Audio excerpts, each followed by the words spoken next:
on an active job site. Today I want to talk a little bit about venting.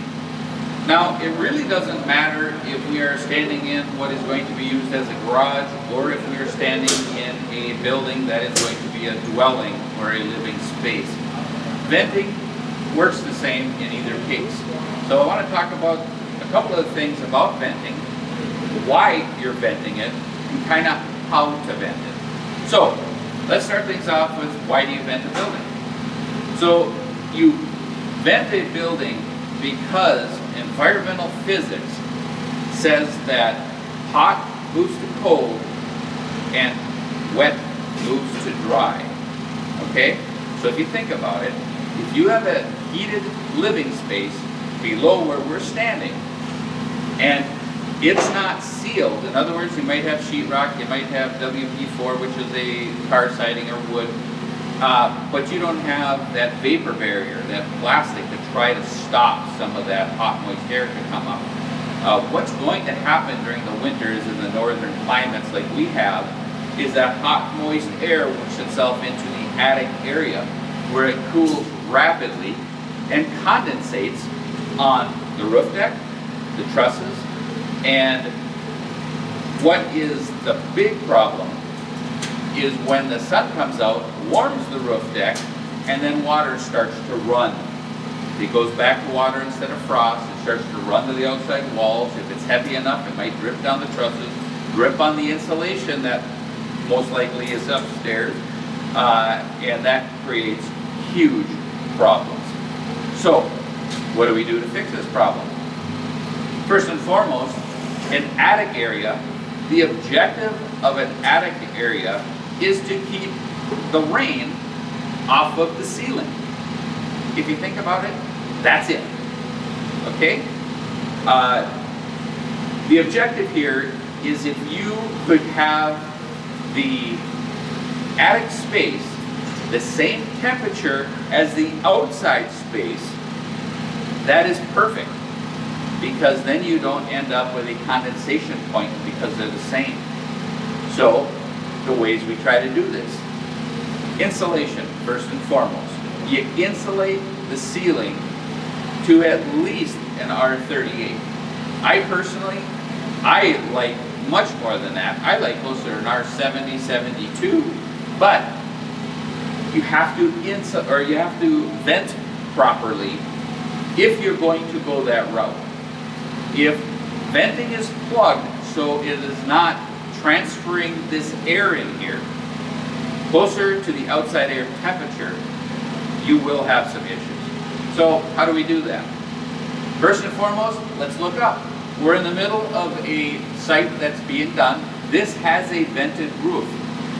This vent is called a ridge vent. In other words, the whole ridge is cut out so enough air can flow through that ridge and get outside. So there's a vented cap that goes over the top of it, and then shingles go over the top of that, called a Boston Ridge. So when that happens, air is able to get out because we already know there's a heated space under this. So that heated space, you're going to lose heat into the attic space. The objective of the vapor barrier is to stop the moisture from getting in here, but the heat's going to get in here. So we got to vent that out, and any moisture that does come around light fixtures or anything else, we want to get that vented out. So that is a very key element. The other key element, if we take a look down at the eaves, right now the eaves are wide open. So the objective there is to put in eave vents. So these are typically foam or some derivative of foam, plastic, something like that, that creates that open area even after it is insulated. So you insulate up to those vents, and you still allow air to come in from the lower part, and because heat rises, right? So that area is vented as it comes out the ridge vent. The other way that the ridge vent works, it's called a stack effect. Stack effect is when you have air blowing over the building.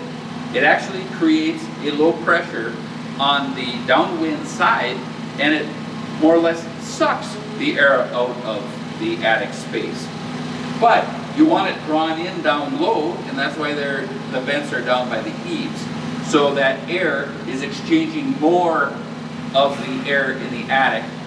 So it comes in the low spot, goes out the top, and just keeps on going. And that helps vent the space. So that's just a little bit about the venting, and I actually got a little carried away and talked about a little bit about the insulation and moisture, airflows, all that type of thing.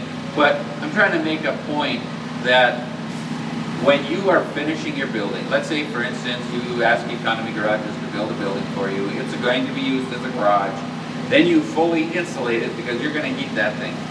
Don't forget to vent the attic space, including eaves and some kind. Now you can put the square vents in too, but what we do is we go in ahead and put the ridge vent in. One quick note, a failure of a lot of people is they will put in those attic gable vents, and they're real high on the wall. They'll put those in, and then they'll put in a ridge vent, but that's all the venting they'll have. So what is really happening there? You have that air coming right in close to the surface and going right out the roof. You're not getting that settled moisture, that air throughout the whole cavity of the attic space to circulate and work its way out of the building. So it sounds like we got some thoughts going on. Love construction. Keep it going. Have a nice day.